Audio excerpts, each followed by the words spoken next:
In the dusty streets of 1867 Arizona Territory, a lonely 12-year-old girl clutches the last flickering candle from her birthday, the final connection to her dead father, as she approaches a weathered stranger with a desperate plea that will change both their lives forever. When she whispers those heart-wrenching words, "Could you pretend you know me? Just for tonight?" Will this drifter become the family she's never had, or will the town's hatred destroy their fragile bond before it can take root? A small flame danced in the darkness, held by tiny fingers that shook like autumn leaves. Lily Chun stood alone on the wooden sidewalk of Copper Creek, watching shadows move behind saloon windows while her birthday candle dripped hot wax onto her bare hand. The desert wind whistled through the gaps between buildings, carrying the smell of horses and dust and something else. Something that made her stomach twist with hunger. 3 whole days had passed since she'd eaten a real meal. 3 days since Papa closed his eyes forever and left her completely alone in a world that didn't want children like her. Her black hair whipped across her face as she walked past the barbershop, past the bank, past all the places where normal families did normal things. The yellow light from store windows made everything look warm and friendly, but Lily knew better. Warm light was for people who belonged somewhere. She was just a shadow passing by. The candle had been Papa's last gift to her. "Make a wish, little bird," he had whispered on her 12th birthday, just 4 days before the fever took him away. She had wished for him to get better, but wishes were like soap bubbles. Pretty to look at, but gone the moment you touched them. Now the candle was almost gone too, just like everything else she had ever loved. A drunk man stumbled out of Murphy's saloon, nearly knocking her over as he staggered toward his horse. He smelled like whiskey and sweat, and when he saw her face in the candlelight, his expression changed from confusion to something uglier. "What's a little China girl doing out here all by herself?" he slurred, reaching toward her with dirty fingers. Lily stepped backward, clutching the candle closer to her chest. The flame flickered dangerously, and for a moment she thought it might go out completely. That would be the end of everything, the last piece of Papa's love disappearing into the night. "I said, what are you doing here?" The man's voice got louder, meaner. "This ain't no place for your kind after dark." Before Lily could answer, a shadow moved behind the drunk man. Someone tall stepped out from between 2 buildings, walking with the quiet confidence of a mountain lion. The newcomer wore a long coat that had seen better days, and his boots made soft sounds on the wooden sidewalk. "Evening," the stranger said, his voice calm but carrying something that made the drunk man suddenly stand up straighter. "Beautiful night for a walk, isn't it?" The drunk man looked from the stranger to Lily and back again, trying to figure out what was happening. His small brain couldn't quite work it out, especially with all that whiskey swimming around inside his head. "Just talking to the girl," he mumbled, taking a step away from both of them. "I'm sure you were," the stranger replied, never raising his voice. "But I think your horse is getting lonely over there. Might want to head home before the sheriff makes his rounds." That was enough for the drunk man. He stumbled away, muttering under his breath about strangers and children who should know their place. Lily watched him go, her heart still beating fast from fear. When she turned back, the stranger was studying her with eyes that seemed older than the desert itself. He had silver threads in his dark hair and lines around his eyes that spoke of too many years spent squinting into the sun. His clothes were dusty from travel, but clean, and his hands looked strong enough to break things but gentle enough not to. "You okay, miss?" he asked, crouching down so they were at the same height. Lily nodded, not trusting her voice. Grown-ups usually wanted something when they were nice to her, and she had learned to be careful about what they might want. "That's a pretty candle," the stranger continued, his voice soft and kind. "Special occasion?" "It was my birthday," Lily whispered, the words barely louder than the desert wind. "Was?" The stranger's eyebrows went up slightly. "How long ago was that?" "4 days." She looked down at the candle, watching the wax pool around the wick. "Papa lit it for me, but then he got sick." The stranger was quiet for a long moment, and Lily wondered if he was going to walk away like everyone else did. Adults didn't like sad stories, especially sad stories about children they didn't know. But instead of leaving, He stood up slowly and looked around the empty street. "Where are you staying tonight?" he asked. Lily's chest got tight. This was the question she had been dreading, the one that would force her to admit the truth she had been hiding for 3 days. She had been sleeping behind the general store, curled up between some empty crates where the wind couldn't reach her. "I have a place," she lied, lifting her chin the way Papa had taught her when people asked questions that weren't their business. The stranger's mouth twitched like he might smile, but his eyes stayed serious. "I'm sure you do, but just in case you don't, there's a boarding house just down the street. Mrs. Garrett serves good soup, and the beds are clean." He reached into his coat pocket and pulled out 2 silver coins, holding them out to her. The candlelight made them gleam like tiny moons. "What do you want?" Lily asked, because in her experience, nobody gave away silver coins without wanting something back. "I want you to be safe," the stranger said simply. "That's all." Lily stared at the coins, then at his face, trying to figure out if he was telling the truth. He looked tired, like he had been walking for a very long time, but his eyes were kind. Not the fake kind that some adults used when they wanted to trick children, but the real kind that came from somewhere deep inside. "Why?" she asked. The stranger was quiet for so long that Lily thought he might not answer. When he finally spoke, his voice was softer than before, like he was sharing a secret. "Because everyone deserves to be safe," he said. "Especially little girls with birthday candles." The boarding house smelled like beeswax and fried chicken, making Lily's empty stomach growl so loud she was sure everyone could hear it. The stranger, who had told her his name was Jonas, stood beside her at the front desk while Mrs. Garrett looked them both up and down with suspicious eyes.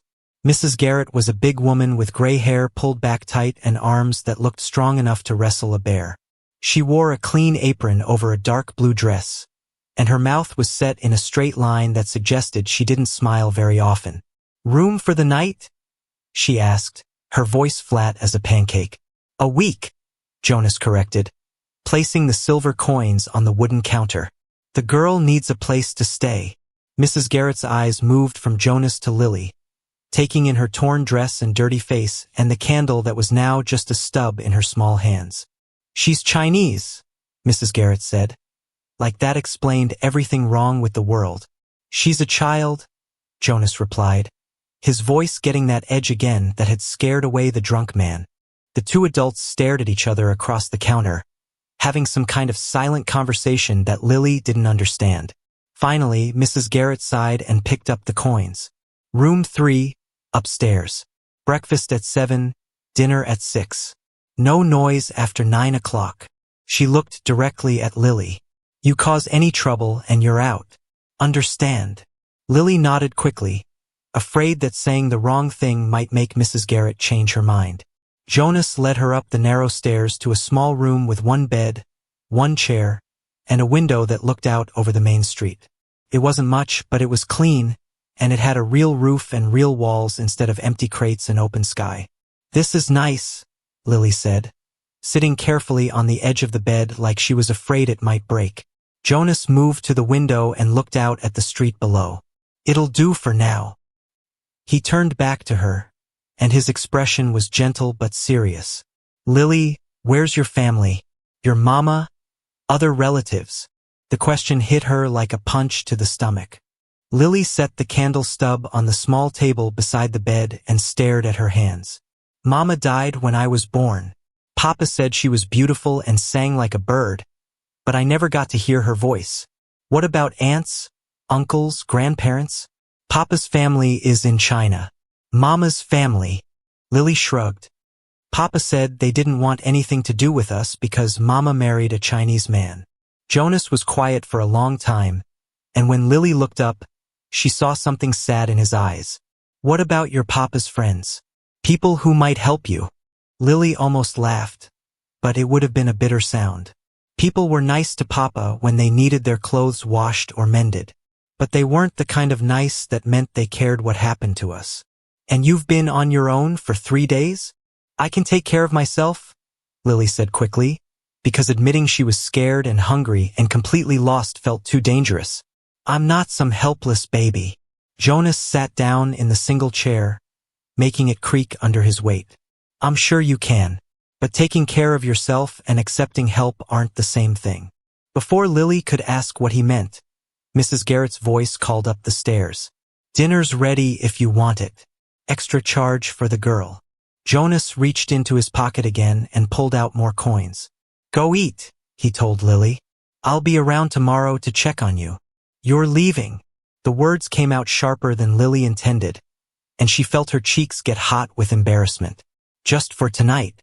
I've got my own room at the hotel. Jonas stood up and moved toward the door. But I'll be back, I promise. After he left, Lily sat alone in the small room, holding what remained of her birthday candle. The flame was tiny now, barely bigger than a firefly, but it was still burning, still giving off its small bit of light in the darkness. She made her way downstairs to the dining room, where Mrs. Garrett served her a bowl of beef stew and a piece of bread that was almost fresh. Other guests at the boarding house glanced at her curiously, but nobody said anything mean. Maybe Jonas being there earlier had made them think twice about being cruel to a child. The food was the best thing Lily had tasted in days, maybe weeks. Papa had been too sick to cook much before he died, and they had been living on thin soup and old bread for longer than she wanted to remember. As she ate, she listened to the conversations around her. A traveling salesman talked about the weather.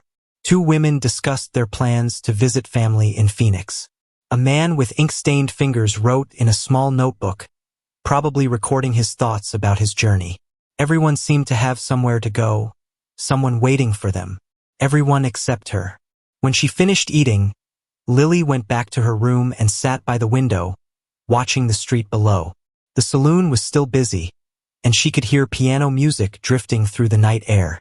Men on horseback rode past, their spurs jingling like tiny bells. She lit her candle one more time, using a match from a small box Mrs. Garrett had left on the table.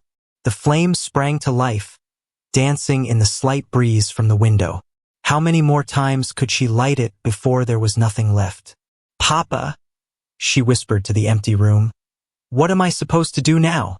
But Papa couldn't answer, and the candle could only burn for so long before it would be gone forever, just like everything else she had ever loved. Outside her window, Copper Creek settled into its nighttime quiet, unaware that a lonely girl was trying to figure out how to survive in a world that seemed determined to forget she existed. Blood dripped from Lily's scraped knuckles as she crouched behind the schoolhouse, her heart pounding like a war drum. The 3 boys who had cornered her were still laughing somewhere on the other side of the building, probably thinking she was too scared to fight back.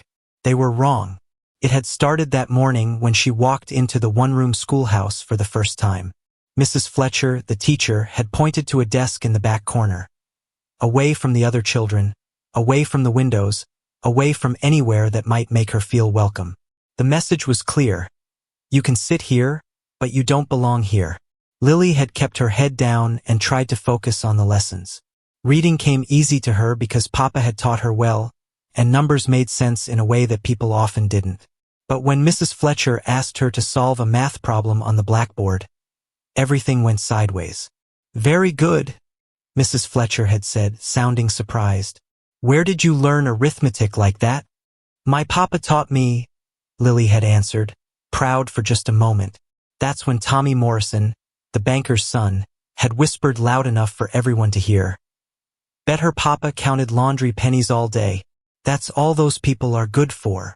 The other children had giggled, and Lily's face had burned with shame and anger. She had wanted to tell them that Papa could read 3 languages and knew stories from across the ocean and could fix anything that was broken. But the words had stuck in her throat like mud. At lunchtime, Tommy and his friends had followed her outside. Hey, China girl, Tommy had called. Why don't you go back where you came from? I was born here, Lily had said quietly, clutching her lunch pail. Not here enough, another boy had said, snatching the pail from her hands. What's this? Rice and weird vegetables? Smells like garbage. They had dumped her lunch on the ground and stepped on it, grinding Papa's carefully prepared food into the dirt. That's when something inside Lily had snapped. She had thrown herself at Tommy, fists flying, not caring that he was bigger or that there were 3 of them. Now, hiding behind the schoolhouse with bleeding knuckles. She wondered if fighting back had been worth it. Her stomach growled, reminding her that her lunch was scattered across the schoolyard. Her dress was torn, and she could taste blood where Tommy had hit her lip. But she had made them hurt too. Tommy would have a black eye tomorrow, and his friends would think twice before cornering her again. Lily! She spun around to find Jonas standing at the corner of the building, his face dark with concern. He looked at her torn dress, her bleeding hands, her defiant expression, and his jaw got tight. What happened? He asked, kneeling beside her. Nothing, Lily lied, wiping her nose with the back of her hand. Jonas glanced toward the front of the schoolhouse, where she could hear Mrs. Fletcher talking to the boys about appropriate behavior and disappointing parents. His eyes narrowed as he put the pieces together. Let me see those hands, he said gently. Lily hesitated, then held out her scraped knuckles. Jonas pulled a clean handkerchief from his pocket and carefully wiped away the blood and dirt. His touch was gentle, but his expression stayed angry. How many of them? He asked. 3. Lily's voice was small but proud. I got Tommy good though, right in the eye. Jonas's mouth twitched like he was trying not to smile. Violence isn't usually the answer, but sometimes it's the only language bullies understand. He helped her to her feet and brushed dirt from her dress. Come on, let's get you cleaned up and find you some real food. As they walked away from the schoolhouse, Lily felt something shift inside her chest. For the first time since Papa died, someone had come looking for her. Someone had cared enough to find her when she was hurt and scared and alone. Why did you come to the school? She asked. Wanted to see how your first day was going. Jonas's voice was dry. Guess I got my answer. They walked to the general store, where Jonas bought supplies to properly clean her cuts. The store owner, Mr. Jennings, watched them with curious eyes but didn't say anything mean. Maybe having Jonas there made people think twice about being cruel. As Jonas bandaged her knuckles, Lily studied his face. He looked tired, like he hadn't slept well, and there were new lines around his eyes that she hadn't noticed before. You don't have to keep checking on me, she said quietly. I know you have your own business to take care of. Jonas paused in his bandaging. What if I told you I don't have any business more important than making sure you're okay? Lily's heart did a funny little skip. I'd say you're just being nice because you feel sorry for me. And what if I told you that wasn't true? She looked up at him, trying to read his expression. Then I'd ask what you really want. Jonas finished tying off the bandage and sat back in his chair. For a long moment, he didn't say anything, just stared out the window at the dusty street beyond. I had a daughter once, he said finally. His voice so quiet Lily had to lean forward to hear him. She'd be about your age now if she'd lived. The words hung in the air between them like a bridge Lily wasn't sure she was brave enough to cross. She wanted to ask what had happened, but something in Jonas's expression warned her that some stories were too painful to tell. Is that why you're helping me? She asked instead. Jonas looked at her directly then, and she saw something raw and honest in his eyes. Maybe it started that way, but it's not that simple anymore. What do you mean? I mean you're not her, and I'm not trying to pretend you are. You're Lily Chun, and you're strong and smart and brave enough to take on 3 boys who were picking on you. His smile was sad but real. I'm helping you because you deserve help, because you matter. Lily felt tears prick at her eyes, but she blinked them away. She had learned not to cry in front of people, because tears made them uncomfortable and likely to leave. The boys at school said I should go back where I came from, she said. And where's that? I don't know. The admission felt like pulling a splinter from her heart. Papa came from China, but I've never been there. Mama's family came from somewhere back east, but they don't want me. This is the only place I've ever lived, but people here act like I'm a stranger. Jonas was quiet for a long time, thinking. When he finally spoke, his words were careful and deliberate. Maybe the problem isn't where you come from, he said. Maybe the problem is people thinking they get to decide who belongs where. As they walked back toward the boarding house, Lily felt something warm and unfamiliar growing in her chest. For the first time in days, she wasn't completely alone. Someone knew her name, knew her story, knew that she was more than just the strange girl who didn't fit anywhere. But deep down, she wondered how long it would last. In her experience, adults who said they cared usually changed their minds when caring got difficult. Tonight, though, she would let herself hope. Tonight, she would pretend that maybe, just maybe, she had found someone who wouldn't leave.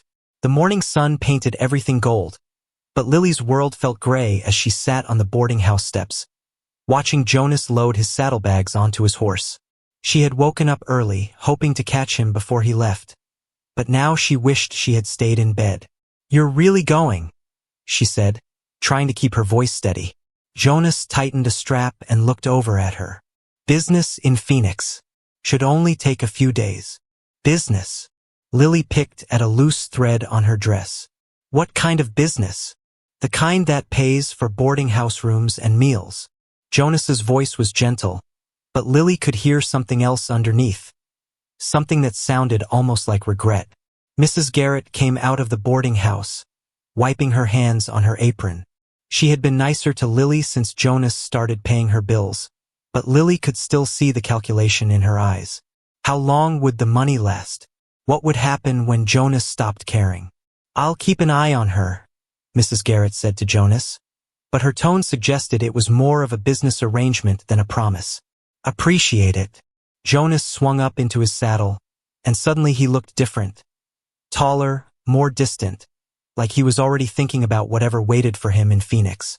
Lily stood up, her heart hammering. "When will you be back?" "Week, maybe 2. Depends on how things go." 2 weeks. It might as well have been 2 years. Lily had learned that adults measured time differently than children did. A few days could stretch into forever when you were alone and scared. "Lily." Jonas's voice made her look up. "You'll be fine. You're stronger than you think." She wanted to argue, wanted to tell him that strength didn't matter when you were 12 years old and had nowhere to go. But instead, she just nodded and watched him ride away, his horse's hooves raising little clouds of dust that settled on everything like a fine coating of loneliness. Mrs. Garrett went back inside, muttering about chores that needed doing. Lily was left alone on the steps, watching the town wake up around her. The baker opened his shop, filling the air with the smell of fresh bread. The blacksmith fired up his forge, sending sparks dancing into the morning air. Children ran past on their way to school, laughing and calling to each other. Normal life going on as if nothing had changed. As if the only person who had shown her kindness in weeks hadn't just ridden out of town. At school, things got worse. Without Jonas's presence in town, the other children grew bolder. They whispered behind her back, left cruel drawings on her desk, and accidentally bumped into her in the hallway. Mrs. Fletcher pretended not to notice, focusing her attention on the students whose parents attended church socials and town meetings. During lunch, Lily sat alone under a scraggly tree, eating the simple meal Mrs. Garrett had packed for her. She was halfway through her sandwich when she heard voices approaching. "Look, it's the China doll," Tommy Morrison said, his black eye now a fading yellow-green. All by herself, just like always. Lily kept eating, hoping they would get bored and leave her alone. But Tommy was the kind of boy who mistook silence for weakness. "Where's your friend?" he asked, sitting down uninvited beside her. "The cowboy who thinks he's so tough?" "He'll be back," Lily said quietly. "Will he?" Tommy's voice was full of fake sympathy. "My pa says men like that are drifters. They blow into town, 'cause trouble, then disappear when things get complicated." The words hit Lily like a slap. She wanted to argue, wanted to defend Jonas, but doubt crept into her mind like poison. What if Tommy was right? What if Jonas had just been looking for an excuse to leave? Maybe he got tired of taking care of someone else's problem. Another boy added helpfully. Lily's sandwich turned to dust in her mouth. She wrapped up the rest of her lunch and stood to leave, but Tommy grabbed her arm. "We're not done talking to you," he said, his grip tight enough to hurt. "Let go of me." Lily tried to pull away, but Tommy was stronger. "Make me." That's when Lily heard a new voice, sharp and clear as a bell. "I think the lady asked you to let go." Everyone turned to see a girl about Lily's age standing nearby, her dark hair braided with colorful ribbons and her brown eyes flashing with anger. She was smaller than Tommy, but something in her posture suggested she wasn't afraid of him. "This isn't your business, Maria," Tommy said, but he released Lily's arm. "Bullying is everyone's business," Maria replied, moving to stand beside Lily, "especially when it's 3 against 1. Tommy looked like he wanted to argue, but Maria's confidence seemed to confuse him. After a moment, he and his friends shuffled away, muttering about girls who didn't know their place. "Thanks," Lily said quietly, rubbing her arm where Tommy had grabbed her. Maria shrugged. "My mama says we have to look out for each other, especially when the world tries to make us feel small." "Why did you help me? You don't even know me." "I know enough." Maria's smile was warm and genuine. "I know you're new here, and I know what it's like when people decide you don't belong." As they walked back toward the schoolhouse, Maria explained that her family had moved to Copper Creek from Mexico 2 years ago. Her father was a skilled carpenter, and her mother took in sewing, but some people in town still treated them like outsiders. "The trick," Maria said, "is to remember that their opinions don't define who we are. We define ourselves." For the first time since Jonas left, Lily felt a little less alone. Maybe she couldn't control whether adults stayed or left, but she could choose how to respond to the cruelty of children like Tommy. That afternoon, Maria invited Lily to her family's small house on the edge of town. Mrs. Gonzalez, Maria's mother, welcomed Lily with hot chocolate and kind words in both Spanish and English. She didn't ask invasive questions or look at Lily like she was some strange creature that had wandered in from the desert. "Maria tells me you're staying at the boarding house," Mrs. Gonzalez said, her accent musical and warm. "For now," Lily replied, not sure how to explain her complicated situation. "Well, you're welcome here anytime. Sometimes the best family is the one we choose for ourselves." As Lily walked back to the boarding house that evening, she thought about Mrs. Gonzalez's words. Maybe Jonas would come back and maybe he wouldn't. Maybe she would find a permanent place to belong, and maybe she wouldn't. But for the first time since Papa died, she had a friend. Someone who understood what it felt like to be different, to be judged, to have to prove your worth every single day. It wasn't everything she needed, but it was something. And sometimes something was enough to keep going. Back in her small room, Lily lit what remained of her birthday candle and thought about the day. Jonas was gone, but she had survived. She had made a friend, stood up to bullies, and learned that kindness could come from unexpected places. The candle flame flickered in the evening breeze, small but steady, just like her hope. Mrs. Garrett's angry voice cut through the morning air like an axe through wood. "I can't keep feeding her for free, and the money's run out." Lily pressed her ear against her bedroom door, her stomach clenching with fear as she listened to the conversation happening downstairs. 2 weeks had passed since Jonas left for Phoenix, and every day Mrs. Garrett had grown more impatient about the unpaid bills. "Surely the man will return soon," came another voice. Dr. Williams, the town's only physician, who had stopped by to treat Mrs. Garrett's rheumatism. "Men like that don't come back," Mrs. Garrett snapped. "They drop their problems on decent folks and disappear into the desert. I should have known better than to trust a drifter." Lily's heart sank like a stone in deep water. She had been trying so hard to believe Jonas would return, but doubt had been growing in her chest like a weed. What if Mrs. Garrett was right? What if he had decided she was too much trouble? "What will you do with the child?" Dr. Williams asked. "Not my problem anymore. She can find somewhere else to sleep tonight." The words hit Lily like a physical blow. She stumbled back from the door, her mind racing. Where could she go? Maria's family was kind, but they barely had enough room for themselves. The streets were dangerous at night, especially for a girl alone. She grabbed her few possessions, the clothes Jonas had bought her, the stub of her birthday candle, and Papa's old pocket watch, and stuffed them into a cloth bundle. If she was going to be thrown out, she would leave with dignity. But as she tied up the bundle, her hands shook with more than just fear. Anger burned in her chest like a fire she couldn't put out. Anger at Mrs. Garrett for her coldness, at the town for its cruelty, at Jonas for leaving her, and at herself for believing things could be different. A soft knock on her door made her freeze. "Lily? It's Maria." Lily opened the door to find her friend standing in the hallway, her dark eyes wide with concern. Behind her stood a man Lily didn't recognize, tall and thin with graying hair and clothes that marked him as someone important. "This is Mr. Patterson," Maria whispered. "He wants to talk to you." Lily's blood turned cold. Mr. Patterson was the banker, the man who seemed to have opinions about everything that happened in Copper Creek.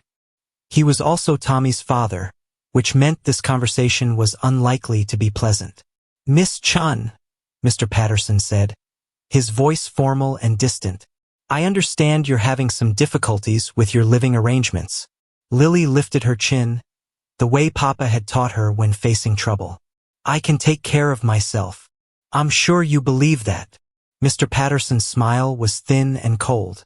"But the reality is that a child your age needs proper supervision. Adult guidance." "What are you saying?" Maria asked, stepping closer to Lily.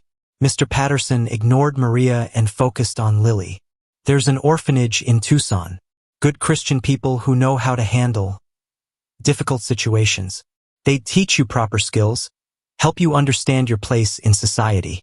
The words felt like a trap closing around Lily. She had heard stories about orphanages, places where children disappeared into gray uniforms and silent meals and endless rules designed to break their spirits. "I don't want to go to an orphanage," she said, proud that her voice didn't shake. "What you want isn't really the issue," Mr. Patterson replied. "You're a burden on this community, and we have a responsibility to find you appropriate care." "She's not a burden," Maria burst out. "She's our friend." Mr. Patterson's eyes narrowed as he looked at Maria. "Your family would be wise to remember their own position in this town before defending troublemakers." The threat in his voice was clear, and Lily saw Maria flinch. She couldn't let her friend's family suffer because of her problems. "When?" Lily asked quietly. "The wagon leaves tomorrow morning. You'll gather your things and be ready to go." After Mr. Patterson left, Lily and Maria sat on the boarding house steps in stunned silence. The sun was setting, painting the sky red and orange, but Lily couldn't appreciate its beauty. Tomorrow she would be taken away from the only friend she had, shipped off to strangers who would try to erase everything Papa had taught her about being proud of who she was. "We have to do something," Maria said fiercely. "There has to be a way to stop this." "Like what?" Lily's voice was flat with despair. "Mr. Patterson owns half the town. Who's going to stand up to him for a Chinese girl with no family? My parents would try, but—" Maria's voice trailed off. They both knew that the Gonzalez family was barely tolerated in Copper Creek.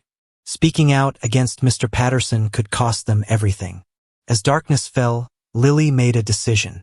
She wouldn't wait for the wagon tomorrow. She would leave tonight on her own terms and try to make it to Phoenix. Maybe she could find Jonas, or maybe she would just keep traveling until she found a place where she could belong. She had survived 3 days alone after Papa died. She could survive again. "I'm leaving," she told Maria as they sat under the stars. "What? No, you can't just run away into the desert. It's dangerous." "More dangerous than the orphanage?" Lily shook her head. "At least if I leave on my own, I get to choose my direction." Maria was quiet for a long moment, staring up at the stars. When she finally spoke, her voice was determined. "Then I'm coming with you." "Maria, no. You have a family, a home. I won't let you throw that away from me." "You're my family too," Maria said simply. "And families stick together." They spent the next hour planning their escape. Maria would tell her parents she was staying overnight with a friend, giving them several hours before anyone realized they were gone. They would take the road toward Phoenix, traveling at night to avoid the worst heat and the men who would surely come looking for them. As they prepared to leave, Lily lit her birthday candle one last time. The flame was tiny now, barely clinging to the last bit of wax, but it still burned bright in the darkness. "Make a wish," Maria whispered. Lily closed her eyes and thought about Jonas, about Papa, about the life she wanted but couldn't seem to find. When she opened her eyes, she blew out the candle, watching the smoke spiral up toward the stars. "What did you wish for?" Maria asked. "That we find what we're looking for," Lily replied, tucking the spent candle into her bundle. As they slipped out of Copper Creek under the cover of darkness, Lily felt something she hadn't expected. Not just fear, but excitement. For the first time since Papa died, she was taking control of her own story. Behind them, the town slept peacefully, unaware that two young girls had decided their fate wasn't worth waiting for. The desert stretched endlessly under a blanket of stars, beautiful and terrifying in its vastness. Lily and Maria had been walking for hours, following the rutted wagon road toward Phoenix, their feet already sore from the rocky ground. "How far do you think we've gone?" Maria whispered, as if speaking too loudly might wake the sleeping desert. "Maybe 5 miles, Lily replied, though she wasn't sure. Distance was hard to judge in the darkness, where every cactus looked like a person and every shadow might hide danger. They had brought water in old bottles and food Maria had taken from her mother's kitchen, but Lily knew it wouldn't last long. The desert was unforgiving to those who underestimated it, and two 12-year-old girls definitely qualified as underestimators. A sound in the distance made them both freeze, the rhythmic pounding of horse hooves, getting closer fast. Lily's heart jumped into her throat. Someone was coming, and at this hour, it probably wasn't anyone they wanted to meet. "Off the road," she hissed, grabbing Maria's arm. They scrambled behind a large boulder just as 3 riders appeared, their horses' hooves raising clouds of dust in the moonlight. The men carried lanterns that swung back and forth, casting strange moving shadows across the desert floor. "Tracks lead this way," one of the men was saying as they passed. "2 sets, small feet. Got to be them. Mr. Patterson's paying good money to bring them back," another voice replied. "Dead or alive," he said, "though I think he prefers alive so he can make an example of them." Lily's blood turned to ice. They had been followed, tracked like animals, and Mr. Patterson was willing to pay bounty hunters to drag them back to town. The riders moved past their hiding spot, but Lily knew they would be back. Men like that didn't give up easily, especially when money was involved. "We can't stay on the road," she whispered to Maria once the hoofbeats faded. "But how will we find our way to Phoenix?" Lily looked up at the stars, remembering something Papa had taught her about navigation. "The North Star. We follow it east for a while, then turn south when we're sure we've lost them." They left the road and struck out across the open desert, stumbling over rocks and dodging cactus spines in the darkness. It was slower going and more dangerous, but at least they were harder to track. As dawn began to lighten the eastern sky, they found shelter in a small canyon where wind and water had carved caves into the red rock walls. They were exhausted, thirsty, and beginning to realize just how unprepared they were for desert survival. "My feet are killing me," Maria groaned, pulling off her boots to reveal blisters that were already forming. Lily's feet weren't much better, but she tried not to complain. This had been her idea, her choice to run. She wouldn't let Maria suffer because of her decisions. "We'll rest here during the day," she said, trying to sound more confident than she felt. "Travel again tonight when it's cooler." They shared water and a piece of bread, trying to make their supplies last as long as possible. The canyon was peaceful, with morning light filtering down through the narrow opening above, but Lily couldn't shake the feeling that they were being watched. "Do you think they'll find us?" Maria asked, curling up against the canyon wall. "Not if we're careful," Lily replied, though she wasn't sure she believed it. As Maria dozed fitfully in the growing heat, Lily kept watch. The desert was waking up around them, lizards skittering across rocks, birds calling from hidden perches, the distant sound of running water that made her mouth water with longing. It was the sound of voices that made her freeze. "Canyons deep enough to hide in," a man was saying, his voice echoing off the rock walls. "If I was a couple of runaway girls, this is where I'd hole up." Lily shook Maria awake, pressing a finger to her lips for silence. The bounty hunters had found them. "Stay here," Lily mouthed, pointing deeper into the cave, but Maria shook her head stubbornly. "Together," she whispered back. They crept toward the back of the cave, where a narrow passage led further into the rock. Behind them, they could hear the men climbing down into the canyon, their boots scraping against stone. "Hello there, girls," one of the bounty hunters called, his voice falsely friendly. "We know you're in there. Mr. Patterson just wants to talk to you. Make sure you're safe." Lily almost laughed. If Mr. Patterson cared about their safety, he wouldn't have hired men to hunt them through the desert like wild animals. The passage behind them was narrow and dark, but it seemed to lead somewhere. They squeezed through, following it by touch, hoping it wouldn't dead-end and trap them like rats in a hole. Behind them, the voices grew louder as the men entered the cave. "Fresh footprints in the dust. They're here somewhere. Check the back. There might be another way out." Lily and Maria crawled faster, scraping their knees on the rough stone, following the passage as it twisted and turned through the rock. Just when Lily thought they might be trapped, she felt cool air on her face. They emerged from a hidden opening on the far side of the canyon, blinking in the bright morning sun. Behind them, they could hear the bounty hunters searching the cave, their angry voices echoing off the walls. "Which way now?" Maria asked, looking around at the endless desert that stretched in every direction. Lily pulled out Papa's pocket watch, using it as a compass the way he had taught her. "East," she said. "We keep going east until we hit the main road to Phoenix." They ran then, leaving the canyon behind, racing across the open desert as the sun climbed higher in the sky. It was dangerous to travel in the heat, but more dangerous to be caught by men who saw them as nothing more than a payday. Hours later, when they finally stopped to rest in the shade of a massive saguaro cactus, Lily realized something important. She was no longer the scared, helpless girl who had hidden behind the general store. Running away had been scary, but it had also been her choice. For the first time since Papa died, she was writing her own story instead of letting others write it for her. "Do you regret coming with me?" she asked Maria as they shared their last sip of water. Maria smiled, despite their desperate situation. "Are you kidding? This is the most exciting thing that's ever happened to me." As the sun reached its peak, they pressed on across the desert, two girls against the world, determined to find their own way forward. Behind them, dust clouds on the horizon suggested the bounty hunters were still following. But ahead lay possibility, the chance to find Jonas, to reach a place where they could be themselves without apology. All they had to do was survive long enough to get there. A gunshot cracked across the desert like thunder, and Lily felt the bullet whistle past her ear as she dove behind a cluster of barrel cacti. Her heart hammered against her ribs as she pulled Maria down beside her, both girls gasping in the scorching afternoon heat. "That was a warning shot," called a voice from behind them. "Next one won't miss."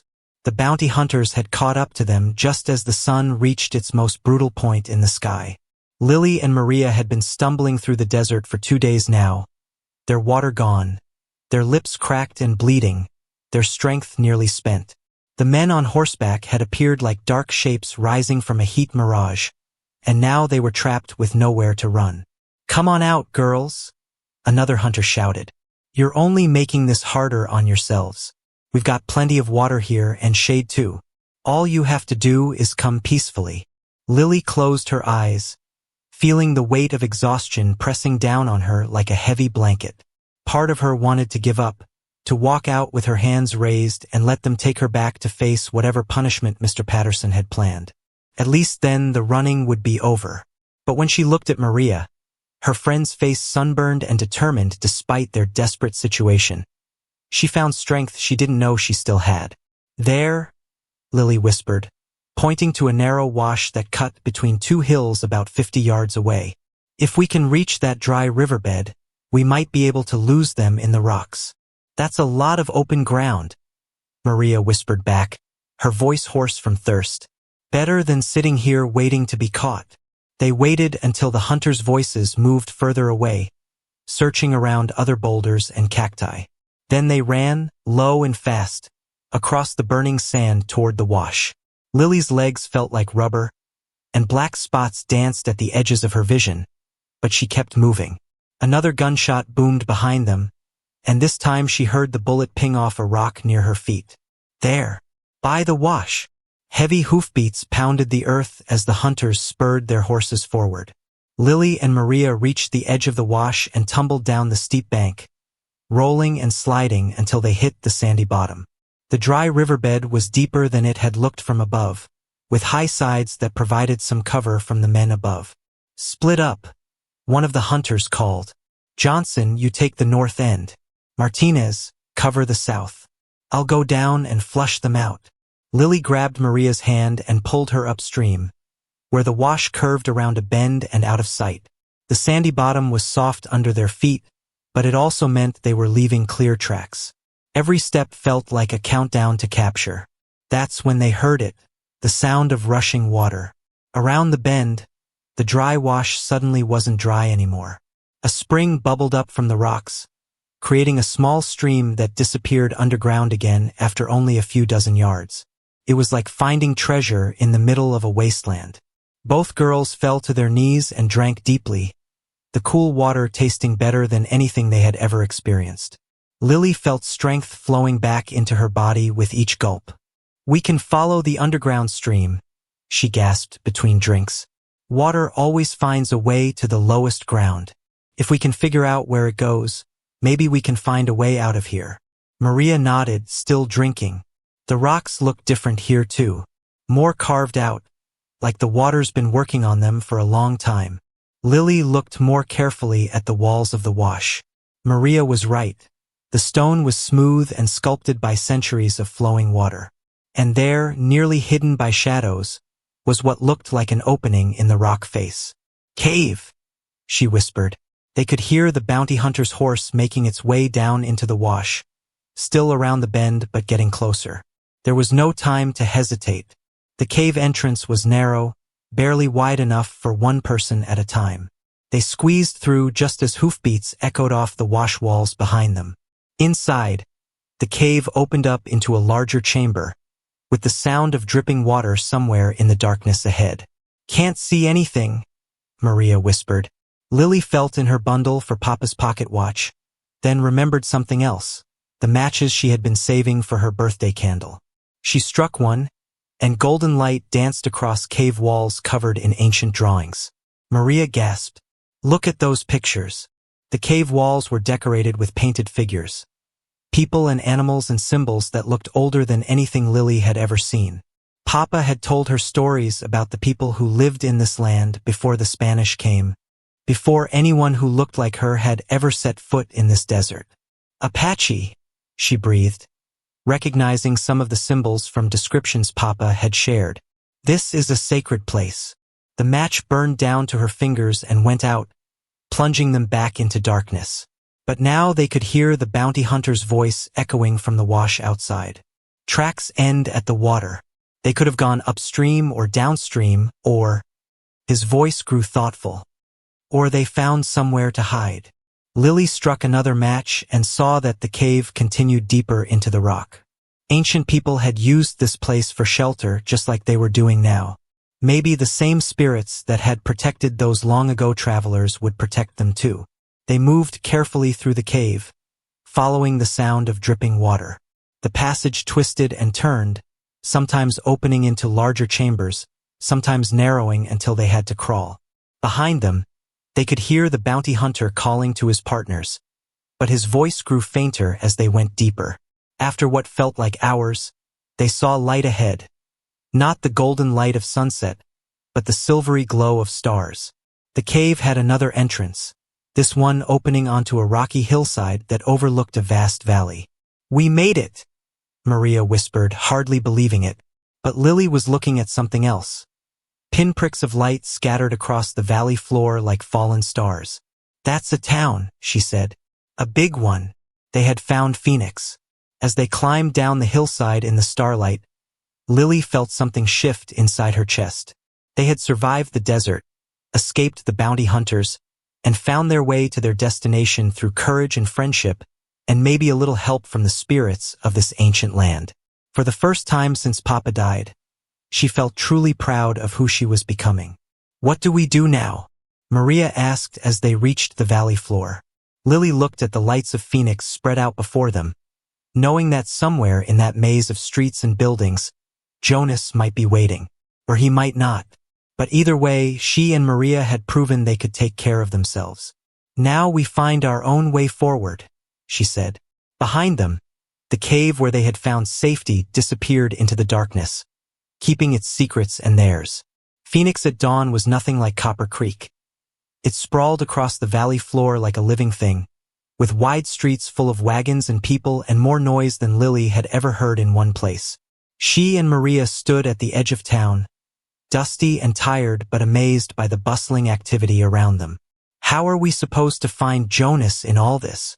Maria asked, watching a stagecoach thunder past them in a cloud of dust. Lily pulled Papa's pocket watch from her bundle, checking the time.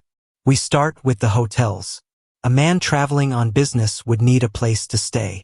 But Phoenix had more hotels than Copper Creek had buildings, and after 2 hours of searching, they had found nothing but suspicious looks from desk clerks who didn't appreciate two young girls asking questions about strange men. Maybe we should try the saloons, Maria suggested as they sat on a bench outside the Territorial Hotel, their feet aching from walking on unfamiliar streets. Ladies don't go in saloons, Lily replied automatically, then realized how silly that sounded. Though I guess we're not exactly acting like ladies right now anyway. Their first stop was the Silver Dollar, where the bartender was kind enough to answer their questions without asking too many of his own. No, he hadn't seen a man matching Jonas's description, but he suggested they try the Frontier Inn where a lot of business travelers stayed. The Frontier Inn was fancier than anywhere Lily had ever been, with polished wood floors and crystal chandeliers that sparkled in the afternoon light. The desk clerk, a thin man with perfectly waxed mustache, looked at their dusty clothes and dirty faces with obvious distaste. We don't allow street children to loiter in the lobby, he said coldly. We're not loitering, Lily replied, lifting her chin the way Papa had taught her. We're looking for someone, a man named Jonas who might be staying here on business. The clerk's eyebrows rose. Jonas who? Lily realized with a sinking heart that she had never learned Jonas's last name. In all their conversations, he had just been Jonas, the man who helped her, who cared about her, who had promised to return. But how do you find someone in a city when you only know half their name? He's tall, she said desperately. Graying hair, brown eyes. He was traveling from Copper Creek on business. Young lady, I have dozens of guests matching that description. Without a surname, I'm afraid I can't help you. They left the hotel feeling defeated, but Maria refused to give up. There are other places to ask.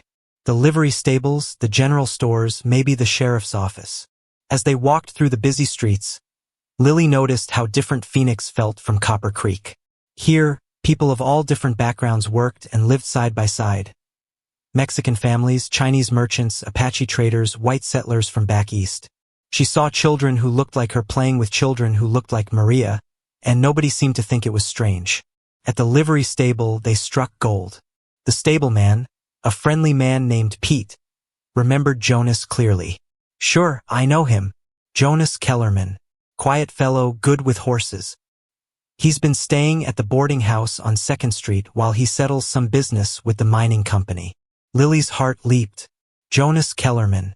Now she had a full name, and better yet, she knew where to find him. The boarding house on 2nd Street was smaller than the fancy hotels, but cleaner than the one back in Copper Creek. The landlady, Mrs. Chun, no relation to Lily, despite the shared name, was a Chinese woman who spoke with a slight accent but perfect English. Jonas? Yes, he's been here 2 weeks now. Very polite man. Always pays his rent on time. She looked at Lily and Maria with curious eyes. You know him? He helped me back in Copper Creek, Lily explained. We need to see him. It's important. Mrs. Chun studied Lily's face, and something in her expression softened. You're running from something, she said quietly. Lily nodded, not trusting her voice. Room 7, upstairs. But he's not there now, went to the mining office this morning. Should be back before supper. They waited in the boarding house parlor, which was decorated with beautiful Chinese artwork and smelled like jasmine tea. Mrs. Chun brought them rice and vegetables, the first real meal they had eaten in days. As they ate, she told them about Phoenix, about the opportunities here for people willing to work hard regardless of where they came from. This is a young city, she said. Still growing, still deciding what it wants to be. Good place for fresh starts. Just before sunset, they heard familiar footsteps on the front porch. Lily's heart started beating so fast she thought it might fly right out of her chest. The door opened, and Jonas walked in, looking tired but carrying himself with the same quiet confidence she remembered. He stopped dead when he saw her. Lily! His voice was full of shock and something else. Relief? Joy? What in God's name are you doing here? Before she could answer, he was across the room, kneeling in front of her chair, his hands on her shoulders as he looked her over for injuries. Are you hurt? How did you get here? Where's Mrs. Garrett? The questions tumbled out of him, and Lily realized that he had been worried about her. Not just concerned in a casual way, but truly, deeply worried. We ran away, she said simply. Mr. Patterson wanted to send me to an orphanage in Tucson, so Maria and I left town. We walked through the desert for 2 days, and bounty hunters chased us, but we found a cave with ancient paintings and— Slow down, Jonas said gently, but his face had gone pale. Bounty hunters? Someone was hunting you. As Lily told the whole story, she watched Jonas's expression change from concern to anger to something that looked almost like pride. When she finished, he was quiet for a long moment. You walked 50 miles through the desert? He asked finally. We had to, Maria spoke up. They were going to separate us, send Lily away from everyone who cared about her.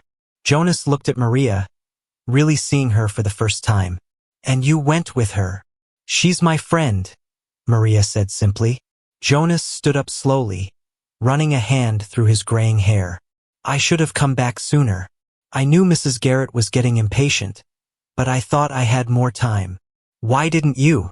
Lily asked, the question that had been burning inside her for weeks. Jonas sat down across from them, his expression serious. Because I was trying to do something permanent. Something that would give you a real future instead of just temporary help. He reached into his coat pocket and pulled out a stack of official-looking papers.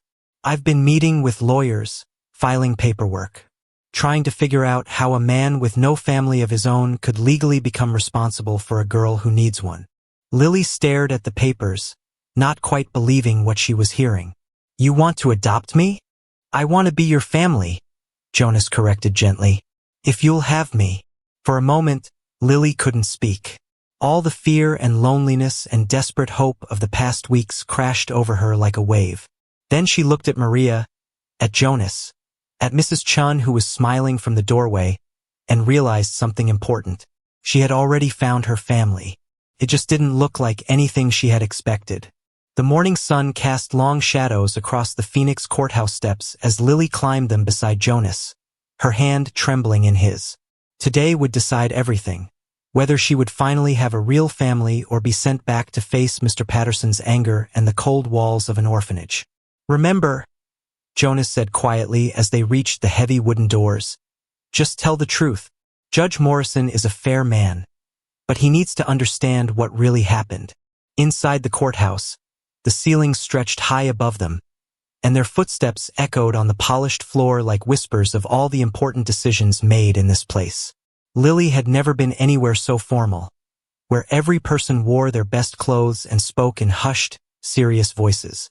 Maria sat in the front row with her parents, who had traveled all the way from Copper Creek to testify on Lily's behalf.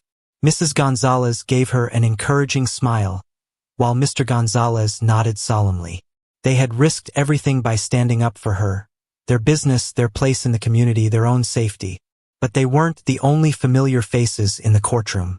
Mr. Patterson sat near the back, his expression cold and determined. He had come all this way to fight the adoption, claiming that Jonas was an unfit guardian and that Lily belonged in an institution where she could be properly civilized. Judge Morrison was older than Papa would have been, with white hair and kind eyes behind wire-rimmed spectacles. He looked at the papers spread across his desk, then at Lily, then at Jonas. This is an unusual case, he began, his voice carrying clearly through the quiet courtroom. We have a man seeking to adopt a child he has no blood relation to, and considerable opposition from her former community. Lily's stomach twisted into knots. When the judge put it that way, it did sound strange. Why would Jonas want to take responsibility for someone else's problem child? Mr. Patterson, Judge Morrison continued, you've traveled a considerable distance to contest this adoption. Please state your objections. Mr. Patterson stood up, straightening his vest and putting on his most important voice. Your Honor, this man is a drifter with no permanent address and no stable employment. He has no business raising a child, especially one who needs firm guidance and proper moral instruction. And you believe an orphanage would provide better care? I believe, Mr. Patterson said, his voice getting louder, that some children need to learn their place in society. The girl has been nothing but trouble, fighting with other students, running away, leading decent children astray. She needs discipline, not coddling. Lily felt her cheeks burn with anger and shame. Mr. Patterson made her sound like some kind of wild animal that needed to be tamed. He talked about her like she wasn't even sitting right there, listening to every cruel word. I see, Judge Morrison said neutrally. And what is your interest in this child's welfare, Mr. Patterson? You're not a relative or legal guardian. Mr. Patterson's face got red. I'm a concerned citizen trying to protect my community from disruptive influences. Mr. Kellerman, the judge said, turning to Jonas, please tell the court why you wish to adopt Miss Chun. Jonas stood up slowly, and Lily could see his hands shaking slightly. He had faced down drunk cowboys and bounty hunters without flinching, but this courtroom clearly made him nervous. Your Honor, I lost my own daughter to cholera 5 years ago.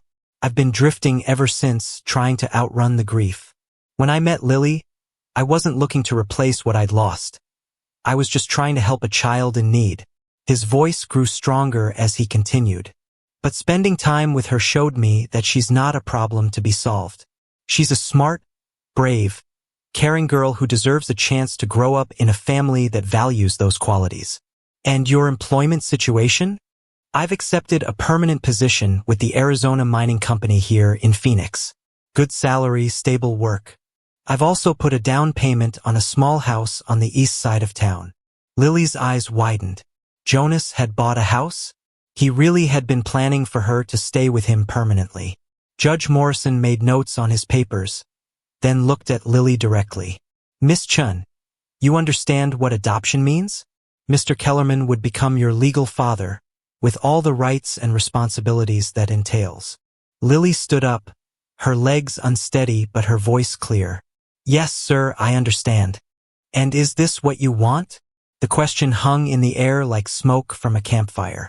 This was her moment to speak for herself, to choose her own future instead of having it chosen for her. Yes, sir, it is. She looked directly at Mr. Patterson as she continued. Mr. Kellerman has been kinder to me than anyone since my papa died. He doesn't want to change who I am. He just wants to help me become the best version of myself. The child is clearly confused, Mr. Patterson interrupted. She doesn't understand the complexities of. I understand plenty, Lily said, her voice getting stronger. I understand that you want to send me away because I don't fit your idea of what a proper child should be. But I also understand that families aren't just about blood. They're about people who choose to love each other and stick together no matter what. You've shown remarkable resilience in the face of adversity, Judge Morrison said. You've also shown poor judgment in running away into the desert, putting yourself and your friend in considerable danger. Yes, sir, Lily whispered, not trusting her voice. But, the judge continued, you've also demonstrated loyalty, courage, and a strong moral compass. These are qualities that should be nurtured, not suppressed. He turned to Jonas. Mr. Kellerman, you've shown yourself to be a man of character and means. Your commitment to this child appears genuine and lasting. Another pause that felt like an eternity. Therefore, it is the judgment of this court that the adoption petition is granted. Miss Chun, you are hereby legally adopted by Mr. Jonas Kellerman, with all the rights and privileges thereof. The courtroom erupted in applause and cheers. Lily felt Jonas's arms wrap around her as tears of joy streamed down her face. Over his shoulder, She could see Maria jumping up and down while her parents beamed with pride. Even Mr. Patterson's angry expression couldn't dampen her happiness. He had tried to define her worth by his narrow standards, but the judge had seen something different, something Papa would have been proud of. "Welcome to the family, Lily Kellerman," Jonas whispered in her ear. Lily Kellerman. She had a new last name, a new future, a new beginning. But most importantly, she had learned something that would stay with her forever. Her worth wasn't determined by other people's acceptance or rejection. It came from her own courage, her own choices, her own willingness to keep burning bright even when the world tried to snuff out her light. As they walked out of the courthouse into the Arizona sunshine, Lily thought about her birthday candle, now burned down to nothing but memory. It had given its light faithfully until the very end, just as Papa had taught her to do. She didn't need the candle anymore. She had learned to shine on her own.